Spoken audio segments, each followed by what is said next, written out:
Hello everyone, welcome to my channel. As a bachelor third year student म चाहिँ दिउँसभरि कसरी पढ्छु हेरिदिनु होला। मैले चाहिँ सब क्याप्चर गरेर राखेको छु, भिडियो लास्टसम्म हेरिदिनु होला। अनि म चाहिँ बिहानै उठेको थिएँ क्या, अनि बाहिर आकाश कस्तो राम्रो थियो, अनि यसो भिडियो बनाइहालेको मैले चाहिँ। अनि त्यसपछि चाहिँ म गएँ चिया बनाउनको लागि। अब चिया त खानै पर्यो बिहान उठिसकेपछि। अनि मैले चिया खाएर चाहिँ फाइनेन्सको पढ्न लागेँ क्या। अब ब्याचलरमा आइसकेपछि यो फाइनेन्स त कति गाह्रो हुन्छ बिबिएसको, हजुरलाई थाहै होला। अनि म चाहिँ फाइनेन्सको पढ्न मैले चाहिँ हेल्प फर स्टुडेन्टबाट अनलाइन क्लासहरू लिइरहेको छु क्या। अनलाइन क्लास भन्दा पनि मलाई चाहिँ अहिले रेकर्डेड क्लासहरू दिनुभएको छ, किनभने म चाहिँ अनलाइन ढिलो भयो अनि अहिले चाहिँ अनलाइनहरू चलिरहेको छ। म चाहिँ अलिक पछाडि छु क्या। अनि म चाहिँ रेकर्डेड क्लासबाट पढ्दैछु फाइनेन्सको च्याप्टर 2 बाट ओल्ड इज गोल्डबाट गराउँदै हुन्छ। सो म चाहिँ त्यहीँबाट गर्दैछु क्या। यसो पढ्नु त पर्यो नि यार। अनि यो प्लिज मेरो मुख चाहिँ इग्नोर गरिदिनु होला, किनभने यो पछाडिको क्यामेराबाट खिच्दा चाहिँ कस्तो बाङ्गेको आउँछ क्या। फेरि फ्रन्टबाट खिच्यो भने चाहिँ राम्रै आउँछ। प्लिज इग्नोर गरिदिनु होला। मैले चाहिँ यो फाइनेन्सको 2वटा क्लास एक दिनमा लिने गरेको छु क्या। एक दिनमा मैले चाहिँ कम्प्लिट गर्न खोज्छु। अनि सो मैले चाहिँ त्यो 2टा क्लास कम्प्लिट गरिसकेँ। अनि त्यसपछि कस्तो निन्द्रा लागेर आयो क्या। अनि म चाहिँ यहाँ कफी खान थालेँ आफै बनाएर। अनि कफी चाहिँ रेडी भइसकेको थियो। अनि म चाहिँ कफी खान लागेँ। कफी चाहिँ कस्तो मिठो तितो तितो भएको थियो। यसो निन्द्रा भएको छ भनेर चाहिँ मैले तितो कफी बनाएको थिएँ। कफी खाइसकेपछि चाहिँ मैले अब ट्याक्सको पढ्नतिर लागेँ। अब फाइनेन्स मात्र पढेर हुँदैन, धेरै सब्जेक्टहरू छ, ट्याक्स पनि छ। अनि सो मैले चाहिँ ट्याक्सको पनि अनलाइन क्लास दिइरहेको छु क्या हेल्प फर स्टुडेन्टबाट।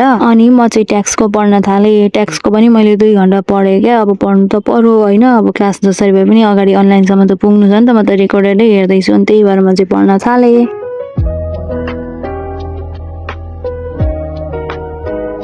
अनि मैले चाहिँ ट्याक्सको 2वटा क्लास पनि सकेँ। अनि त्यसपछि चाहिँ दादाले घुम्न जाम भन्यो। अनि अब नाइ भन्ने कुरै आएन। अनि दादा र म चाहिँ गयौँ घुम्न।